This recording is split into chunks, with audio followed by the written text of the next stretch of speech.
Bem, então agora vamos estudar alguns conceitos relacionados a sistemas com um grau de liberdade apenas. Nessa aula, nós vamos estudar como é o movimento harmônico simples para o caso torsional, né? O equivalente rotacional do sistema massa-mola.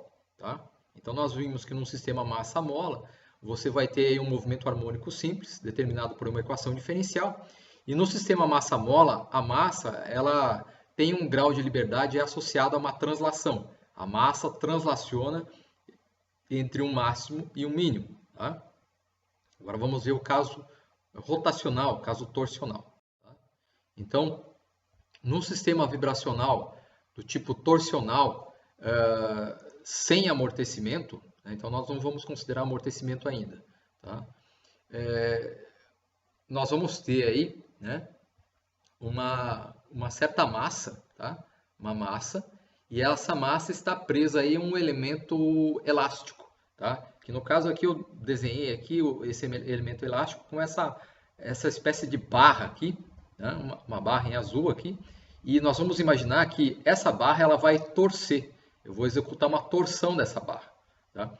E isso vai acontecer quando eu girar essa peça, esse disco, né, esse disco cilíndrico aqui, né, eu vou girar ele por um certo ângulo. Quando eu giro essa peça por um certo ângulo, essa barra torce. E pela torção dessa barra, ela vai torcer até um ponto máximo e depois vai puxar a massa de volta. Tá? Então vai puxar o disco de volta e você pode fazer com que esse sistema fique oscilando. Tá? Então, esse disco ele vai girar em torno de um eixo. Tá? Então, nós vamos caracterizar esse disco por um momento de inércia. Nós vamos chamar momento de inércia polar J. Tá? Essa barra ela vai ter uma elasticidade. E essa elasticidade é torsional. Tá? Então, já vou explicar melhor isso. Né? Nós já comentamos isso na sala, mas já vou explicar melhor o que é elasticidade torsional. Então, esse disco, nós vamos fazer esse disco girar aqui por um certo ângulo. E quando esse disco gira, nós vamos rotacioná-lo, ele vai torcer essa barra, tá? E nessa torção, tá, você vai ter uma força elástica associada à torção. Essa força elástica vai tentar restaurar a posição original sem torção desse disco. Tá? Então eu vou ter um ângulo aqui, um ângulo de giro, θ, tá? E a partir desse ângulo de giro, o que vai acontecer é que nesse pêndulo torsional, nesse sistema vibracional torsional, o que vai acontecer é que quando eu for girar, tá? Aqui eu tentei animar o negócio, ele vai ficar oscilando entre esse máximo e esse mínimo aí, tá? Ele vai ficar oscilando dessa maneira, se não tem amortecimento, tá? Em geral, como nós vimos aí nas aulas anteriores, quando você deforma o material, tá? Quando você tenta deformar o material, por exemplo, torcê-lo, você já vai ter aí uma energia dissipada. Tá? Então, nesse problema aqui, no problema real, teria aí uma energia dissipada naturalmente. Mas vamos supor que essa energia dissipada seja nula. Tá? E de modo que se você torcer esse sistema aí idealizado, tá? Ele vai continuar esse movimento para lá e para cá indefinidamente. Tá? Então, para resolver esse problema, nós vamos utilizar a segunda lei de Newton. Tá? Só que a forma da segunda lei de Newton torsional, ou seja, nós sabemos que a segunda lei de Newton translacional, força igual a massa vezes aceleração. Aqui nós vamos utilizar, em vez da força, o equivalente rotacional, que é o torque, tá? E em vez da aceleração linear, nós vamos utilizar a aceleração angular. Então, torque é igual ao momento de inércia vezes a aceleração angular. Tá? Em muitos livros, tá? Existe aí os livros variam de notação, né? Em muitos livros se utiliza o momento de inércia como letra I, tá? Mas outros, né, utilizam o momento de inércia como letra J. Né? Nós vamos ver aí que alguns livros, por exemplo, o Hall utiliza o momento de inércia usando a letra J para especificar o momento de inércia polar, tá? Então, se você desenhasse aqui, por exemplo, esse disco, se você desenhasse esse disco aqui no slide, por exemplo, tá? O que seria o momento de inércia polar? O momento de inércia polar estaria associado à rotação desse disco em torno de um eixo que é perpendicular ao plano do disco. Tá? Então, nós vamos especificar o momento de inércia polar como o momento de inércia associado ao eixo de rotação que é perpendicular ao próprio plano desse disco, tá? dessa massa. Tá? Então, por isso que se chama polar. Tá? Se você tiver um outro eixo que é paralelo ao plano do disco, aí ele não vai se chamar polar, você vai ter aí um momento de inércia ordinário. Então, para diferenciar entre o momento, para você distinguir aí entre o momento de inércia que é perpendicular ao plano da figura aí do corpo e paralelo ao plano da figura do corpo, você faz a divisão entre momento de inércia ordinário, no próprio plano do corpo, ou polar, que é perpendicular ao plano do corpo. Então, no caso aqui, esse disco, tá? Ele vai girar nessa oscilação, ele vai girar para lá e para cá, em torno desse eixo, em torno do eixo de torção aqui, e esse eixo ele é perpendicular ao plano do disco. Então, por isso que nós vamos chamar de momento de inércia polar. Tá? Para obter a equação diferencial que governa o movimento desse pêndulo torsional, além da segunda lei de Newton, eu tenho que utilizar aí a lei de Hooke. Só que a lei de Hooke na forma torsional. Nós sabemos que a lei de Hooke para uma mola, tá? Uma mola aí que apresenta um movimento linear, é a força igual a Kx. Né? Então a deformação da mola x é proporcional à força aplicada. Para o caso torsional, uma mola aí de espiral, por exemplo, uma mola de torção, você pode trocar essa barra aqui, você pode trocar, por exemplo, por uma mola espiral. Tá? Em geral, na prática, se você vai construir um pêndulo torsional desse, na prática você faria com uma mola espiral. Tá? Eu até agora não não construí esse pêndulo aí, tem que arrumar um tempo aí para fazer. Tá? Vamos ver se aí nos próximos dias, meses, anos eu consigo fazer, né, para mostrar. Tá? Mas eu não tenho tempo para fazer isso. Né? Então, nesse pêndulo torsional, o que acontece? Tá? Nesse elemento torsional, quando você aplica um torque, ou seja, de modo a torcer essa barra, toda vez que você vai tentar torcer, você vai aplicar um torque. E esse torque vai girar um extremo da barra em relação ao outro extremo, de modo que você não vai ter mais a coincidência, uma determinada linha aqui, ela não vai ficar coincidente com a outra, um ponto aqui não vai ficar coincidente com outro ponto. Quando você torce, esses pontos apresentam um ângulo de torção. Aí. Então, pela lei de Hooke, o ângulo de torção, tá? Ou seja, a deformação torsional que você tem, o ângulo de deformação torsional, ele é maior quanto maior o torque aplicado. Quanto mais torque você aplica, tá? Mais torce. É igual a você torcer um pedaço de roupa. Né? Você tem uma roupa, um pedaço de tecido, você torce e quanto mais torque você aplica, tá? Mais força de giro você aplica, maior o ângulo de torção. Tá? Aqui no caso a lei de Hooke me dá que isso é proporcional. Existe uma constante de proporcionalidade. E para diferenciar, para não confundir lá com a lei de Hooke para uma mola ordinária, uma mola linear, de deslocamento linear, nós colocamos aqui uma letra K de constante, um kappa, com um subscrito T. Então, K torsional. Tá? Okay? Então, essa é a lei de Hooke torsional. Esse sinal negativo se refere aí à terceira lei de Newton, né, que a força, o torque que a massa aplica na barra e o torque que a barra aplica na massa. Então, esse seria o torque que a barra aplica na massa. Tá?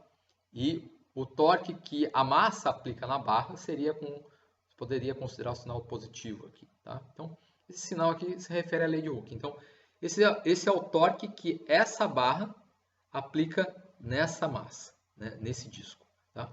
Então eu sei que esses torques são iguais, tá? Eu vou igualar isso. Tá? Então eu vou juntar aqui Newton com Hooke, os dois opositores, né? E nós vamos lembrar aí que a aceleração angular, né, é a derivada segunda da posição no tempo, no caso a posição angular. Então a derivada segunda do ângulo em relação ao tempo. Passo esse termo negativo para o outro lado da equação, eu vejo que eu tenho essa equação diferencial. Tá? Eu posso, além disso, dividir toda a equação pelo momento de inércia polar, J. Eu divido aqui e aqui, então aqui vai ficar 1, aqui vai ficar K sobre J. Né? A derivada segunda do ângulo em relação ao tempo, eu posso escrever como θ 2 pontos, tá? Mais K torcional dividido por J vezes o ângulo. Tá? Então, daqui nós obtemos a equação diferencial do pêndulo torsional. Tá? É o equivalente torsional lá do sistema massa-mola. Tá?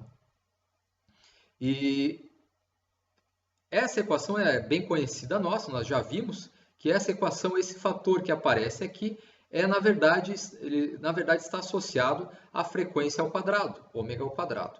Tá? Então, nós podemos escrever a equação diferencial, voltando aqui, né? Então, derivada segunda do ângulo em relação ao tempo, mais K torcional dividido por J, vezes θ igual a zero. Então, essa é a equação que nós temos que resolver, mas nós já sabemos que essa equação, ela apresenta um comportamento do tipo movimento harmônico simples. Ela vai resultar nesse tipo de movimento. Tá? E eu posso supor que a solução dessa equação é MHS. É uma equação linear, né?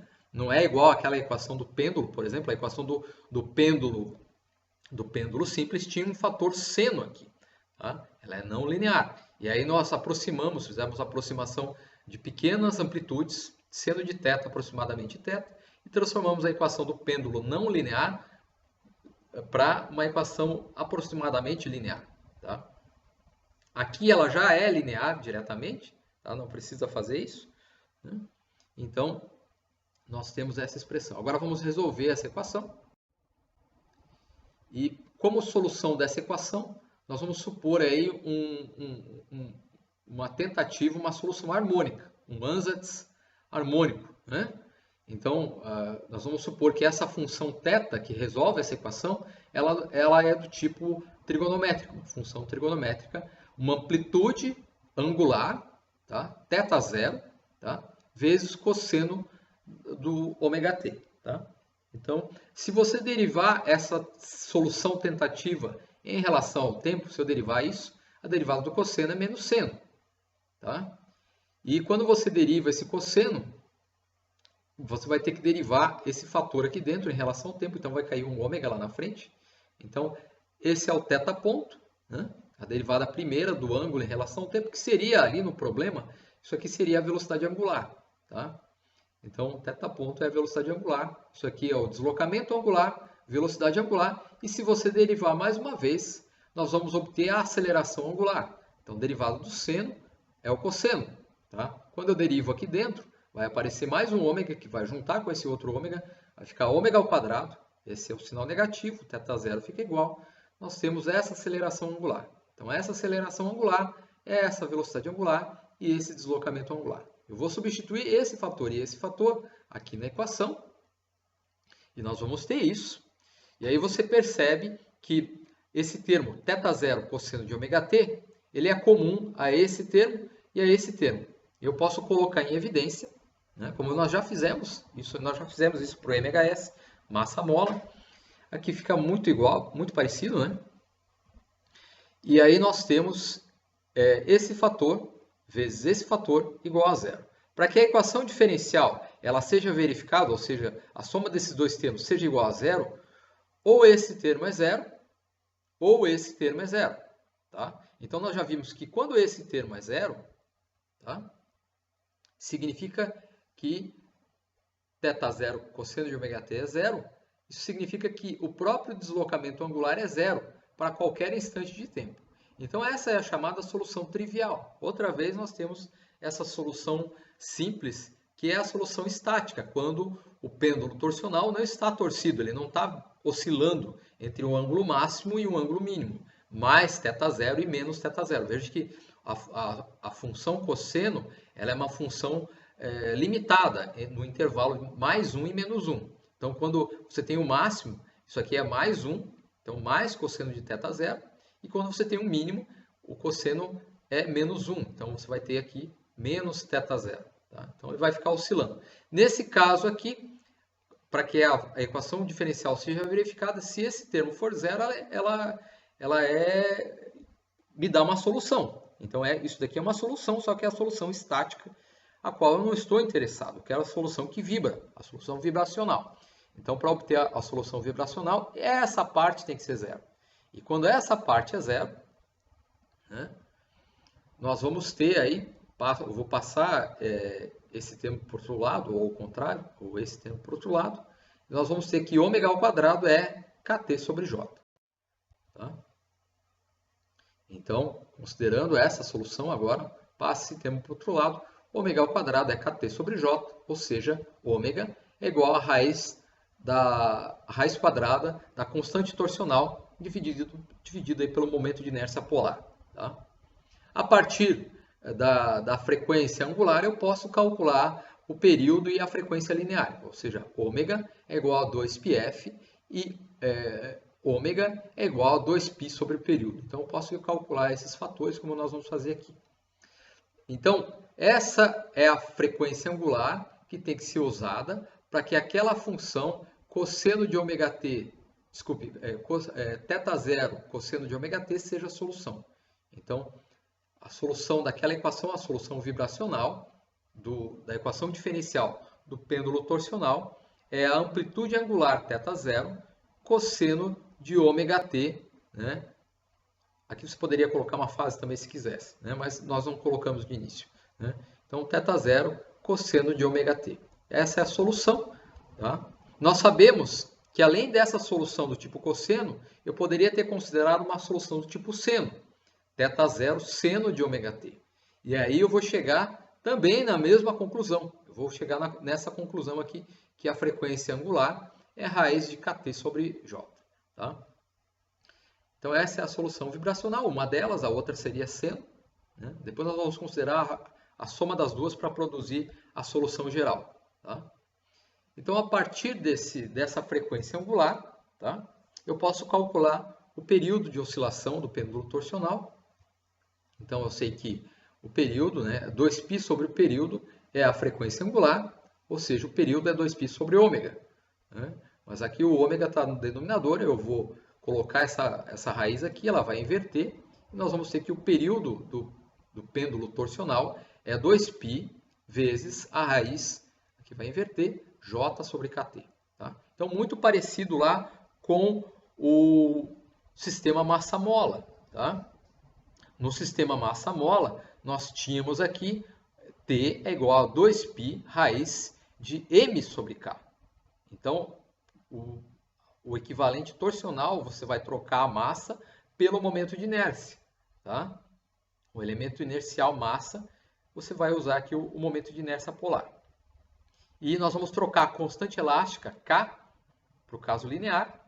Nós vamos trocar aí por KT, a constante elástica torsional para o caso angular. Tá? Então, fica bem parecido, né? Só troca aí com grandezas lineares por grandezas angulares. Massa por momento de inércia e constante elástica linear por constante elástica angular, torsional. Okay?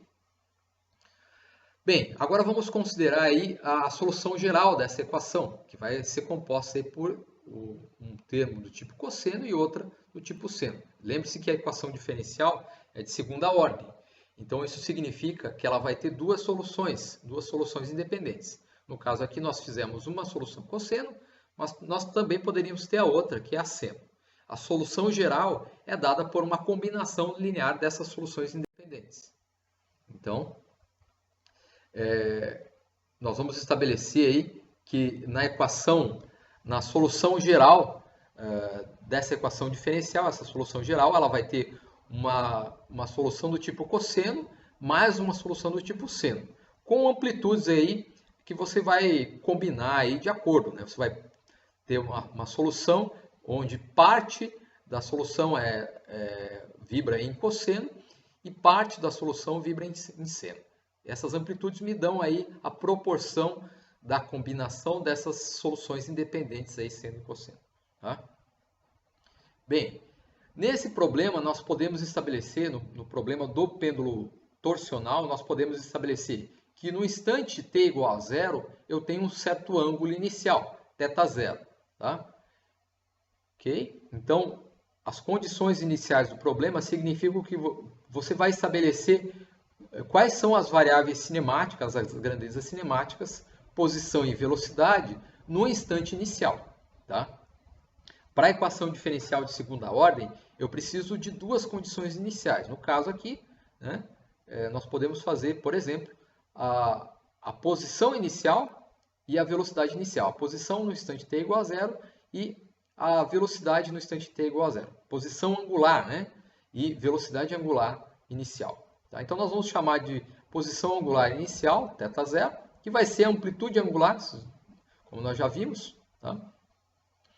E aqui, a velocidade angular inicial, nós vamos chamar de dθ dt, no instante t igual a zero, é θ ponto de zero. Tá? Então, velocidade angular inicial. Tá? Então, nós vamos substituir essas condições iniciais, nós vamos substituir nessa expressão o tempo igual a zero. Mas veja que aqui eu preciso estabelecer a condição inicial para a velocidade angular, tá? θ ponto. Então, a partir desse θ de t, a posição angular, o deslocamento angular, eu tenho que obter a velocidade angular, ou seja, eu vou derivar essa expressão em relação ao tempo, θ ponto, né? Então, derivando, eu vou ter o seguinte, então, A1 e A2 ficam iguais, né? Eu vou derivar o cosseno, a derivada do cosseno é menos seno. Quando você derivar esse argumento do cosseno, vai cair um ômega lá na frente. Está aqui. A derivada do seno é o cosseno desse argumento. Mas quando você deriva o próprio argumento em relação ao tempo, vai ficar ômega. E esse ômega vai lá para frente pela regra da cadeia. Então, nós temos essa expressão. Então, a posição angular, tá? A1 cosseno de ômega t mais A2 seno de ômega t. Se eu derivo essa expressão, eu obtenho a velocidade angular, θ ponto, que vai ser menos ômega A1 seno de ômega t, mais ômega A2 cosseno de ômega t. Eu poderia também continuar isso e obter a aceleração angular derivando outra vez. Tá? Mas aí, nós não vamos precisar, para estabelecer as condições iniciais, eu não preciso da velocidade angular, eu só preciso da posição e da velocidade angulares. Tá? Então, essas posições e velocidades angulares são definidas no instante t igual a zero. Então, eu vou substituir t igual a zero aqui, t igual a zero aqui, aqui, aqui. Todos, onde aparece t, eu vou substituir com zero. Tá? Então, vai ficar θ de zero, né? É A1 cosseno de zero mais A2 cosseno, seno de zero. Tá? E eu sei que essa condição inicial tem que ser igual a θ0, θ inicial. Tá? Θ do instante t0. Né? Seno de zero vai ser zero, esse fator é zero. Cosseno de zero é 1. Então, isso é 1, isso é zero. Né? Tudo isso aqui é zero, isso aqui é 1. Então, significa que A1, tá? A1 é igual a θ0. Tá? A1 é igual a θ0. A mesma coisa nós podemos fazer aí para a velocidade angular. Eu vou determinar qual a velocidade angular no instante t igual a zero. Então, vou substituir aqui e aqui, t igual a zero. Então, eu vou ter seno de zero e cosseno de zero. Mas eu já sei que seno de zero, esse termo, ele vai cancelar. Né? O seno de zero é zero. E esse outro termo, que envolve o cosseno de zero, tá? O cosseno de zero é igual a 1. Então, 1 vezes ômega vezes A2 é igual a θ ponto zero. Tá? Ou seja, daqui nós vamos concluir que A2 é igual a θ0 ponto dividido por ômega. Então, ômega vezes A2 é a velocidade angular inicial. Tá?